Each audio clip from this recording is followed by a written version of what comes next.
Hi, this is Sripriya. Welcome to Sripriya's kitchen. இன்றைக்கி நம்ம பார்க்க போகிறது மரவள்ளி கிழங்கு கார அடை. இந்த ரெசிபியை நீங்கள் விரிவாக பார்க்கணுன்னா please subscribe my channel Sripriya's kitchen.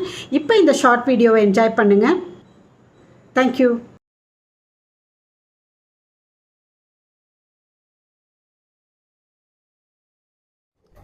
மரவள்ளி கிழங்கு துண்டுகளாக வெட்டி ஒரு 4-5 டைம்ஸ் கழுவுன்னு தொட்டு பாருங்கள். அந்த ஸ்டார்ச் எல்லாம் போயிட்டு இல்லாட்டி நல்லா மாவு மாதிரி தெரியாது. வாட்டர் எவ்வளோ கிளியராக இருக்கு பாருங்கள். அது மாதிரி நல்லா கழுவி எடுத்துக்கணும்.